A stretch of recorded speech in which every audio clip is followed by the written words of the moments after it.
Hello, and welcome to Terry Messenger's Genius Zone. And you know what? We have a really powerful show today because we have a man who is of science. He is a curator. He is a speaker of truth. He is a person that is a coach with many hours, in fact, over 100 hours of coaching. And his intelligence and his truthfulness and his concept of what he represents in the human field of really helping people to find their purpose and knowing that truth and transparency are of the most paramount motto that he will live by. And the element of the 12 years in physics right through to wanting to become a world changer. And then one day recognizing that he needed to know something that would change the trajectory of his life and now changing the trajectory of many others, and that is people. So with no further ado, I bring on Jonathon. How are you, Jonathon? Absolutely awesome, Terry. Absolutely really great to be here. Oh, that's so good. And where are you? I'm in Sheffield, UK, and it's the morning, a little bit grey at the moment, but just nice. Thank you very much. The plants need it. And I am in the Perth, Western Australia, entering winter. And we are in the later afternoon. Well, you know what? I feel like I'm speaking to a scientist, and I feel like I'm speaking to someone who is almost like a professor on the topic of human purpose here. And I also feel like I'm speaking to someone that is extremely valuable because there's two things here that are a massive gap as far as I am concerned in the entire industry of coaching. And that is putting coaching together with technology. Now, we're going to open this up. We're going to find out what and how you have been able to, I guess, navigate. But let's start off with part one. And the scientist who suddenly got asked the question, what is the point? Can you open up that statement and how that changed the trajectory of the way you would think about your career? Yeah, absolutely. Really great question there. So right from when I was tiny, I've always wanted to know how things work. And then at school, best at physics, second best at chemistry, good at maths. And I just wanted to know, I kept poking things. How does this work? How does this work? So that led me to a career. I was lucky enough to do a PhD in physics and then 12 years of physics research at Cambridge University. Absolutely amazing. Because I thought I was going to save the world. I was going to save the world by making progress in science, because all we needed to do was to get the technical solutions. It would be blooming obvious to everyone what to do. Just do the right thing and we'll live in utopia, and that will be wonderful. That's a big vision. I mean, for a young person to have that kind of a vision and that awareness, were you actually aware that you actually had an undergirding desire to change the world? So it's selfish in the first instance. I just wanted to know how everything worked. And then as I matured a bit, I realized that if everybody knew how the world really worked, things would be a lot better from science. And then later on, realizing that it's probably a good idea to know a bit of history as well to go with the science. Yeah, absolutely. 100%. So if I was to ask you about, physics and everything that, you were able to draw upon in that field at, say, the young age, what do you believe some of the key things that you learnt that you will take with you, that you would want to share with someone else that perhaps was in that field that had that same kind of notion? So it's really interesting that we started the conversation, how do I feel? Awesome. And if you get into science, especially physics, as soon as you look around at anything in detail, you just cannot help but being in awe. How the heck did we get here? How the heck did that bit of wood go like, I'm looking at a bit of wood there with the rings. How the heck did that come about? And you can go down a rabbit hole back to your 13 billion years. You trace that back to a tree, to a plant, to a microbe, to DNA, to how did DNA start? Then, how did life start? And then, whoa. And you can trace it back and go, whoa, and you are here. Never forget that, what a time to be alive. All that 13 billion years has ended up you and I having this conversation. And that's so deep. That is incredibly deep. Yeah, and that's even from a sciencey physics point of view. You could be totally unemotional. And it's still interesting. It's still rationally interesting that we are here. That's it's quite unlikely. Yeah. So obviously a very intellectual mind there. And I guess my experience is more through my husband, who would also ask those kinds of questions, and, quite incredible. And the fact that, science then alone stopped feeling like it was enough. And then there was the workshop, where one day you kind of got asked that question. Who asked you that question? Yeah, so did me physics, and I've done a few jobs, but for the last 25 years, I've been running an IT support business. I sort of knew business-wise that one way to expand is the franchise route. So I was thinking about franchising the computer business, and a chap came up from London to a franchise exhibition in Sheffield, and broadly speaking, he just introduced the idea of purpose, just a little hint of purpose, and he said, and again, we all know the deal, how these things work in the personal growth business, but he said he looked at the audience, got the numbers, and said, I got two free places, come down to an all-day event down in London. Fantastic. And a colleague of mine, we just said, well, have that. I'm curious, what is this thing? And that was the moment. That was the door to the personal growth industry. Wow, that's incredible. And so that kind of changed the whole trajectory. And I feel that this is going to be very, very refreshing, this conversation, because there are so many people that are very indoctrinated and very much into their spiritual world in coaching, and that's the one world, and then they struggle with the technology and they struggle with all of those parts of it.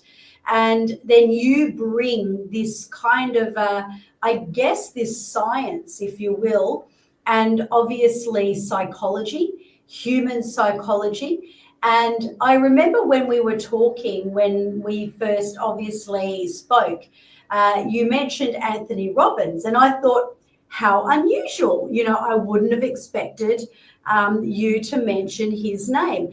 And yet he was one of the first people that personally inspired me. Although I didn't know who he was, I didn't know what he was doing.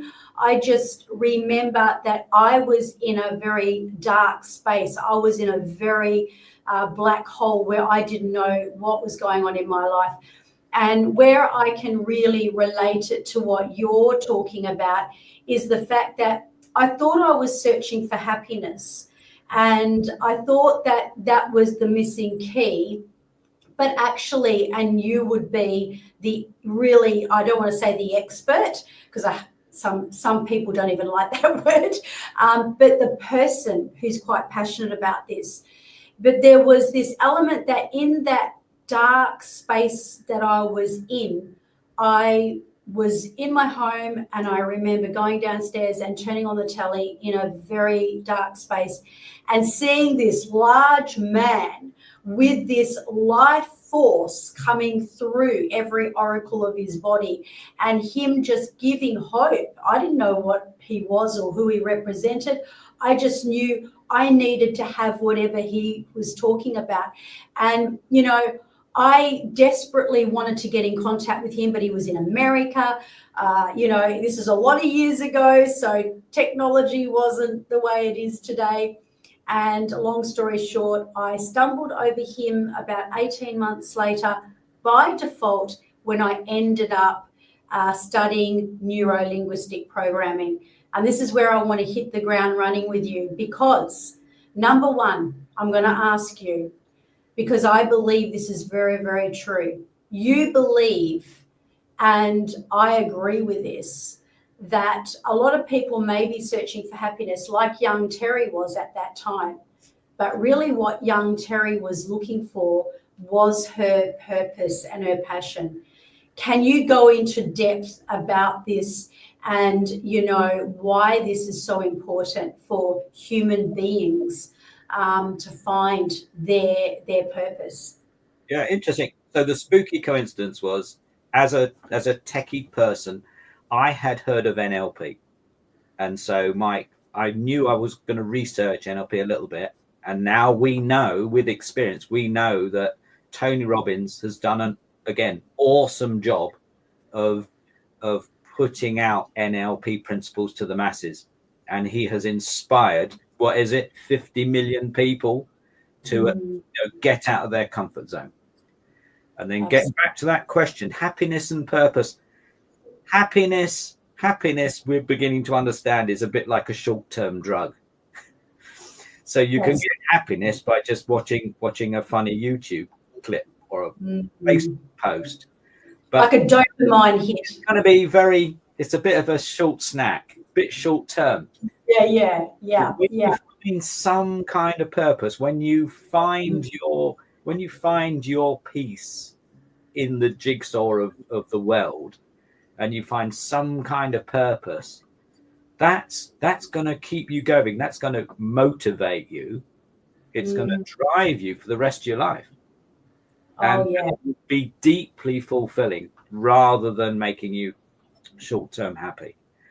And I'm going to say a word that you, I believe, is very much wrapped in, what you stand for. And that is that when this happens, this is the way I would back up what you just said. When you're finding your purpose, as opposed to having that quick dopamine hit of happiness, what you're doing is you are having something, here's the word, sustainable. And I believe that this is something that, that means a lot for you. And, obviously purpose, peace, and the human psyche, you kind of like then have brought them all together. But I want to kind of address now that, there are a lot of people in the corporate world that are, locked in what they call, the golden handcuffs, where they feel chained to their job, either because their pay is high, but they're getting into that age group where they feel like there's nowhere else to go, or they can't leave because the money's good, but they're absolutely miserable. Let's open that conversation up and let's talk about Mary Jane, who is in the corporate field and she's miserable. And what would you say to her? What would be the steps that you would say to her? Well, I'll tell you a story. So a very, very good lifelong friend of mine, I phoned him up maybe 3-4 years ago, And I said, "Oh, I'm going coaching and I'm doing Tony Robbins and da da da da da." And I'm still running my computer things, and I fix people's computers so that they can sort of get on with their life. And I said, what do you do? And he said, I don't know. So this is a very successful, highly paid international bank employee in there for 20 years with a very expensive house in a very expensive part of London and all the trappings, kids at private school and everything. And I say, what do you do? He says, I don't know. So I'm not rich. I've got my family and I've got my health, but I'm fairly. That's rich. That's very rich. If you've got your health, yeah. I call that master key 1. Without health, you got nothing. So yeah, you look after yourself a little bit. But this is what I'm saying. So this is the message to everybody. It's so what? You've got the riches. That's very good. You've grown the business. You've gone exponential. Good. That's good. It's better than sitting on your hands. But is that all there is? Yeah. Is that all? That's a great question. What else? What else can you do? And, I believe that you understand some of the skills tests. Like there was one modality that both Dean Grazios and Anthony Robbins created, which they call 7 levels deep. And I really connected that even with the Think and Grow Rich and the story of the ragman who found the gold of someone else who gave up just 7 feet from gold. And, and then this man suddenly turned into an overnight millionaire way back when, in the Henry Ford days sort of thing. And so, there's that test that they run is the why. It's where it's, in NLP, we're sort of trained asking questions, clean questions.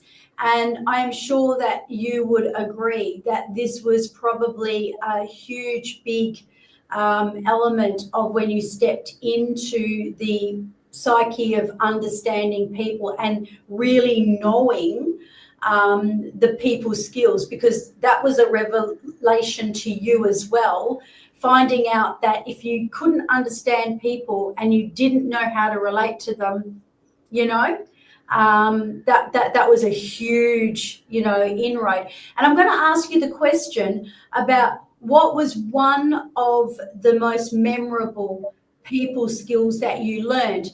And before I do ask you that question, although I already did, I'm going to say that, finishing the story about Dean Grazios's why, while we are trained with NLP to go deep into the what, to keep it clean, so we're not jumping in their mud.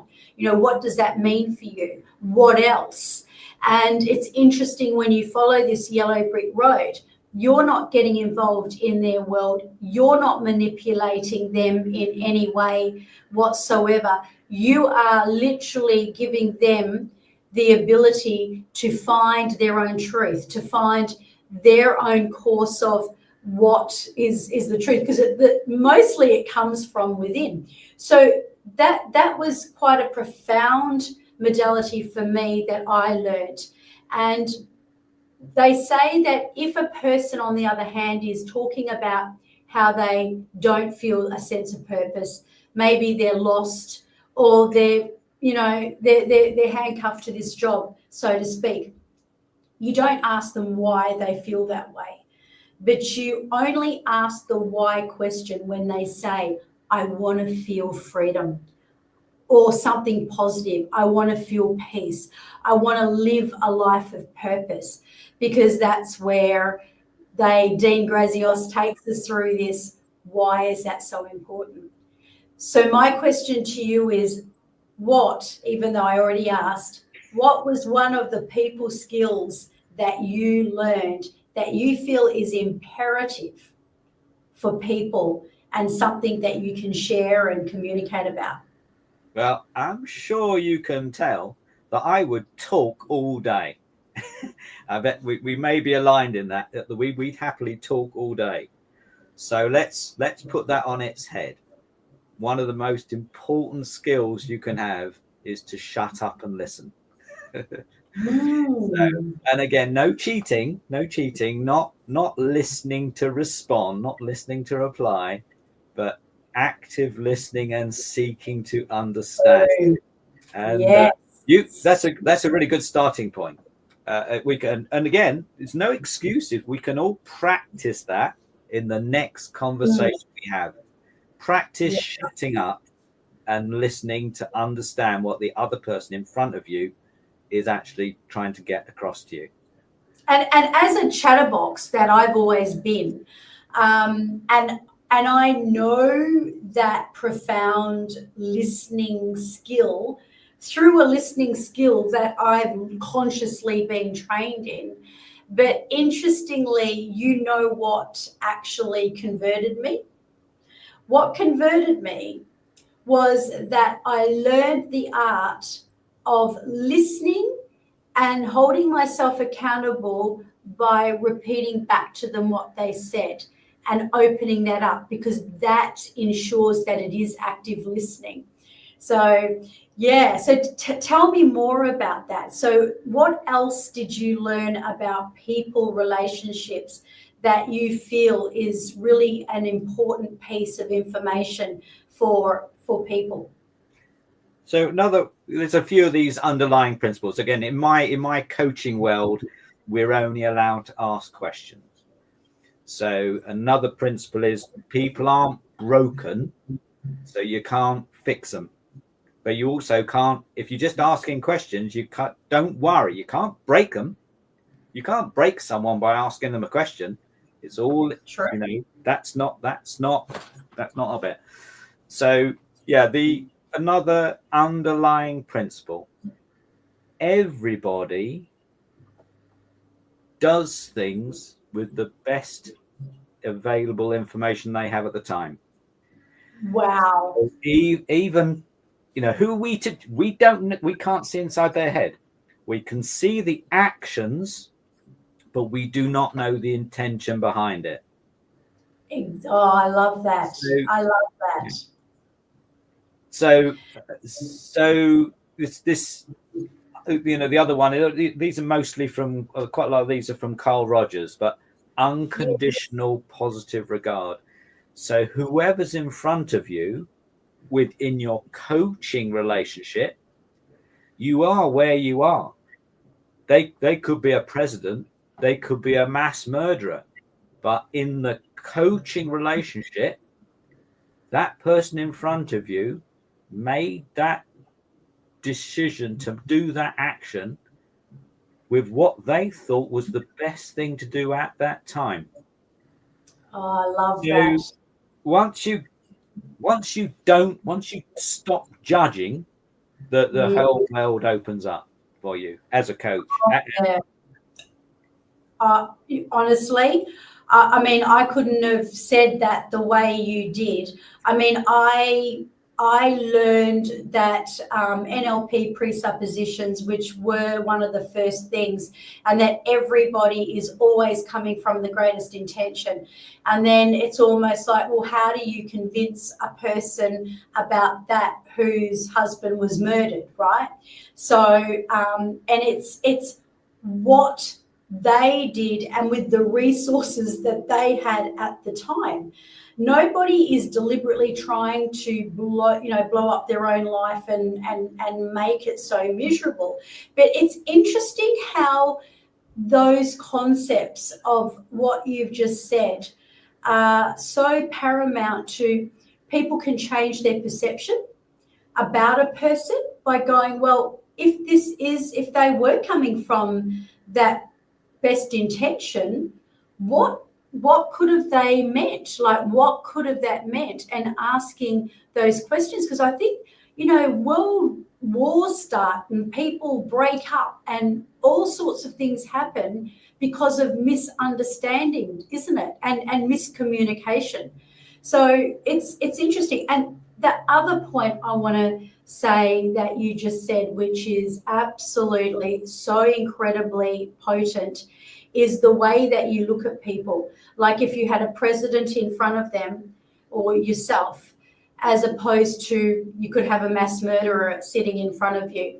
You don't look at them from the judgment eyes. And I feel like that is a really big piece of magic. And I didn't consciously know that, but now that you've said it, it's brought a lot of conscious competency around the fact that, you know what, that's exactly, what I feel that I'm able to do, to look at people through eyes of what their highest potentiality is rather than, their lowest. So talk to me through, about the multiple intelligence theory. Can you open that up for us? Absolutely. So this is gold, and I'll start with a question. Why hasn't the concept of multiple intelligence taken over the whole world of education when we know it's sort of correct and useful? I'm just going to park that. So the history is roughly 1980, Howard Gardner, he said something which seems to be sort of blooming common sense if you just stop for 2 seconds. And he just said, we've effectively got lots of different intelligences. So there's like context sensitive. So he put forward about 8 intelligences. So if you're good at IQ tests and you've got a high IQ, does that naturally mean that you're going to be good at looking after animals? Absolutely not, according to the people I know with high IQs. So then what's going to happen then? What's going to be the outcome if you have a whole education system that is designed specifically to cookie cutter out identical human beings from the system? Is that gonna find every young person's top skills? Is it gonna maximize their potential, or is it there for another purpose? And again, I invite everyone to think about what the consequences, who benefits. Basically, that's an underlying principle. Follow the money and cui bono. Who benefits? Who benefits from a dysfunctional education system? And that's why one of the starting points is look at yourself, take self-responsibility, forget school in some respects, and then look at your character in the round, look at your skill set in the round. What are you really, really good at? What do you find really, really easy that other people struggle with? So I find critical thinking and analysis really easy. But some people, again, I didn't know this, but some people, like a lot of coaches, find it hard to go through an in-depth logical sequence, a dispassionate, unemotional, logical sequence. That's easy for me. Apparently it's difficult for other people. And isn't it strange too how a lot of people don't want to acknowledge what they're true? I've got friends and people that I, associate with quite strongly. And I can see, that's why hence Terry Messenger's Genius Zone. I can see, because I've known them for long enough, to see their gift. But it's almost like they repel it because they think in their own mind that it's not good enough, and they want to have a skill that they're looking over at someone else and saying, no, I want that skill, rather than the skill that they have. So you know what I see happen to them, Jonathan? I see them burning out all the time and taking sabbaticals all the time because they're not in their genius zone. And yet if only, and this is a strange irony, but I wonder if it's from a psychological point. It comes from a piece of information where, oh, that's boring and that's not good enough, and I don't want to choose that to be my, my purpose and my passion, simply because it does come so easy to them. I'm just wondering. Part of it. The other, there's all these many components. One component will be what mummy and daddy told you was good. Mum and daddy tells you when you grow up, they're leaning on you. I want you to be a doctor, a lawyer, a business person. So there's all that conditioning before you're 7 years old of what you are told is good, and you are told what is valuable. And then it's only later we realize that the world wouldn't work if you don't have people that are very good at growing a potato. Who would you rather be stuck on a desert island with? Would you rather be stuck on a desert island with a hedge fund manager or a regenerative gardener? Oh my gosh, that's a great question. I love that. And, I feel like you're just hitting the nail right there on the head. And you mentioned too, I mean, as a educational, advocate and teacher and, physics scientist, and coach and IT person, I mean, wow, this is extraordinary to be able to have all of those, those elements. And yet it's interesting that you say that, the thing that you find easy that you could almost do in your sleep, paraphrasing, is, the analytical, the critiquing, again, paraphrasing it. And yet your biggest trajectory change was around finding the peace that you found when you, I guess, came to know thyself, isn't it? So you came into knowing yourself. How important is that for, say, a person coming through school, going out into the world? You're talking about, we weren't talking about niches or any, 4-letter swear words, but, basically we were talking about the aspect of, who needs to know certain things and what people between the age of 13 and 65 need to know. And can you explain that? What do the people between 13 and 65 need to know? Yeah, know what you're good at. Then there's many ways of doing that. You can do these different tests.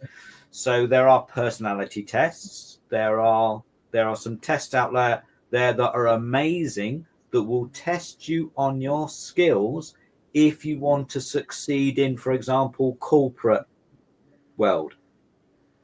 Awesome if you want to go up the greasy pole of corporate. But then looking at something like a Howard Gardner multiple intelligence test, these are like looking at your innate skills. So nature, sport, visual, maths, logic, people skills, self-awareness skills. Though it's absolutely fundamental that you know these things about yourself. So self-awareness, and that's just practical. And we did talk about this magic ikigai. So this is this business of it's been simplified for the Western viewer, as it were, but it really does work very broadly. What are you good at? What do you love doing? What does the world need? And can you be paid for it? And that's the bit where people often come unstuck. So they can find their skill. They can be really good at something. They can really love it. The world really needs it. And then sometimes that's awesome, but there's no money in it. So they're poor, and so they can make no impact, and they can't pay their bills. So what do you do with, what would you say as, as a coach, mentor, physics teacher, scientist? What would you say to that person that they have found what they want, but they can't monetize it properly. Yeah. So that is one point for the rational mind. The rational mind is to say, don't go down that exact route. And then it might be time to bounce some ideas off someone else and say, I've got these 3, but I can't make the money. Let's look around, think outside the box, lateral thinking, creative thinking, chuck all the paper up in the air and see where it lands. What you can say is it against the laws of physics to be able to make some money in this field? Probably not impossible. So it's just a question then of finding the right person with the right skills, with the right experience that might be able to help you find a little way through that you haven't thought of. That's when the mentor. That's when the mentor can really come in. A mentor could be said as someone that's just a couple of steps ahead of you in the direction you want to go. Absolutely, yeah.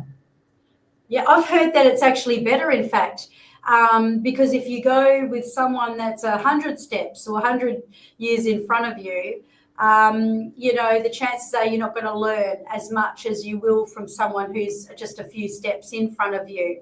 So what about the person who may be an aspiring coach? Because I deal with a lot of the coaches, and I know a lot of the viewers and listeners on our podcast and radio show tune in, and maybe they're barking up the wrong tree, for want of a better way of putting it. But how do they know? Because a lot of them are, they're either shy to show up, they're not doing, expressing themselves how they could be. What would you say to them, and how do they know if they are in the right role? Well, beware. Money an indication. Controversial suggestion here. Maybe it's wise to be coach plus an expert in something. Oh. So not just a coach. I say just is one of the banned words, but not just a coach. So sort of obviously, it's really useful to be a coach that can draw out the best in someone. Yeah. That's a lovely, wonderful, useful, valuable, full ikigai skill. But I just wonder whether it's worth thinking about being an expert in something as well. That's interesting. I've never heard that before, Jonathan. I've never heard of that. But in fact, you hear all about people banging on about the one thing, and you've got to focus on the niche, and you've got to do this, and you've got to stay focused. But I want to open that up. And get your wisdom on that, because I'd love to know that myself. So let's just say someone is aspiring to coach, and they're out there grinding and hustling, and they can't get the traction, and they're frustrated. So then you come along and you begin to talk to them about another skill. Could you just enlarge on that and give us an example? I'll give you a story from my mentor, which is like just a short aphorism, as it were. How do you coach a bricklayer? Brick by brick. You build a brick wall with them. You go into their space. You don't drag them into the coaching world. You as a coach go into the bricklaying world. Yes. So yeah, my if it was advice, which we don't give as coaches, but the advice is, you as a coach, what do you really, really love doing? What do you love to create? What do you love to do? Is it a sport, or as say, I love fixing things. I love making little wooden toys. So that means I can speak with passion and skill about making little wooden toys. So if you're someone in the world making little wooden toys, but you haven't got your purpose together, it's going to be really easy to talk to them. Why do you make little wooden toys? Yeah. How could people benefit from that? How does it make you feel when the little kid picks up the little wooden toy? What can the little child learn from the little wooden toy you've made? That sort of thing. And you've got a whole conversation there that's genuine. Everyone's talking about being authentic, but if it's an area that you actually have that deep knowledge of, then there's going to be genuine connection. Okay, but what about if the other person is not interested in that same topic? So you can speak on it extremely well. Does that still fly? Well, so again, some people say that nowadays we will attract the clients that get us. So if you talk about growing a potato, you'll attract people that are interested in a purposeful life to do with growing a potato. If you that's very interesting. Yeah, that's very interesting. Just backstory very briefly. I don't know whether I had shared this with you, but my husband had a shock diagnosis of vascular dementia and was a practicing chiropractor this time last year, and today he's in a full-time care facility. Yes, a shock, and what's happened is I have moved into this mission. And my mission is to put him into remission. And when I first began this journey, of course, grief-stricken and all the rest of it, I couldn't show up. I couldn't be the person that I was because I didn't want to be fake. So I thought, I'm just not going to show up. I'm just not going to. And then all of a sudden, I found a platform and it's actually TikTok, not to be corny, but it's where people actually speak very, very matter-of-factly and authentically about what is actually going on in their life. You hear all sorts of stories over there, people's cancer journeys, people's that have caught their partner out on an affair, people that are married to sociopaths, all sorts of things, right? And then you have all the awareness. So all of a sudden I began to speak on Ian, but, remaining with his dignity. So what had happened was my coaching, of course, again, something that I've learned from you today, sort of took a back seat in a way. Although I took care of my community, I still did my podcast because, I can do it in my sleep, a bit like what you've been talking about. And, but on the whole, a lot of stuff fell away. And in that sense, it's been a really great thing. And interestingly, what you just said about find the other interest, I've been showing up in this way. So I've been videoing him, how he's been going in a dignified way. Some of the remedies that we have created to watch him go through this journey of just where he's at. And that, believe it or not, has created more interest. People, and I've thought, but what's this got to do with the price of eggs going up in China? It's not the same coaching as I was doing as a coach, but it's a different interest. And am I passionate about it? 100%. Do you think that that's what's happening for me, and why suddenly my coaching business has seemed to be evolving of its own accord since this has happened? Yeah, well, I say one of these in my world they call them truth blasts. But my truth blasts is, I say, I've done my couple of 100 hours of coaching practice, and I've been in a coaching organization for 6 years. Over those 6 years, I've formally been paid for coaching approximately $50. Oh dear, it's not very inspirational. But this is the other side of the coin. Where I earn my money is in my other fields of expertise, but in those fields, every conversation with a client is a coaching conversation. So in the olden days, it would be Pooter broken, fix Pooter. Okay, Pooter fixed. $50. Now it's, oh, so what do you normally use the computer for? Oh, and what do you what do you do most of the time nowadays? I know you got the computers broken. What's that stopping you doing now? And that is transformational. So it's even if you're not, you are coaching. So exactly.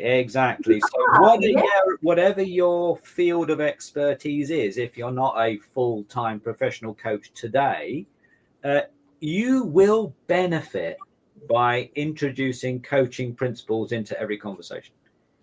You will gain, and the person you're talking to will gain, because we know, all of us, the biggest treat, the biggest sort of nicest thing anyone can do to us is to listen to us. Everybody wants to be listened to. Very true, very true. And if you're naughty and go rational again, we know that people buy from people they know, like, and trust. What's happening to the trust of that person, that computer client? What's the level of trust? What's happening to the level of trust they're having in you when you stop, shut up, and listen to them? Wow. Profound. So I just want to regurgitate this as we round up, but I think I really need to take this and run with it, and we'd probably be a great topic on radio, actually. So in effect, while everybody's out there thinking they have to make $1 million as a coach, and then they're hardly making $50 as a coach, the undergirding psychology behind what I just heard you say is that just because you could go out and get a skill set like what we were talking about with NLP, where you become really savvy about how to speak to someone, how to influence them, and how to help them to find the answers and find their own advice, right? Just by understanding that. And you could take that into any industry and amplify, like you might have only made $50 advertising yourself as a coach, but you made 50,000 in a month being able to offer this service of whatever it is that you do and succeeding in it because you know how to speak to people. Is that what I just heard you say? Broadly speaking, let's say my computer business is many more dollars per time now than it used to be, because I'm sure you can pick up that as whatever the field is, as someone's trust increases in you, then the transactional value will probably go up as well. Yeah, gosh, this is so amazing. This is just so incredibly, there's so many gold nuggets here. And yet the last question that I have, and thank God we've got a radio show, is really, if you were to jump off this podcast right now, given the fact that of who you are, curator, truth dropper, person that is, building depth in purpose, peace, and humanity, and to the scientist, the person who has, really been on a journey of, science through to physics, through to people, through to computer and technology. If there was one thing that you would look back and think, I would love to have shared that on the show today, is there anything that you would love for a listener to hear that you feel would have been relevant, wait for the rest of the question, to the younger Jonathon? So it's just that one question to have in the back of your mind all the 24/7, back of your mind. What does it mean to be a valuable human? Amazing. I just had to pause to let that land.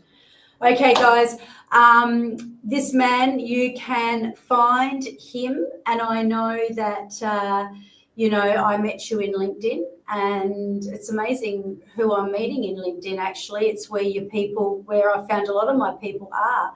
And I would like to say that we're going to put all your links into the show notes. So if people can contact Jonathon, and obviously we will be doing a radio show as well. So yeah, I just want to say thank you so much for your wisdom today and this incredible conversation. And I feel like there's been some real gold drops here, where a lot of people may need to hear this, because I feel like people are thinking too small, and not because they are too small, but they didn't think they were allowed to think the way that you've just sort of opened up. And it's probably only been that much compared to obviously what can be. So thank you so much, Jonathon. I really appreciate your truth bombs and all your wisdom. Yeah, thanks for the opportunity. It's been an absolute pleasure. Really, really appreciate it. Thanks, Terry.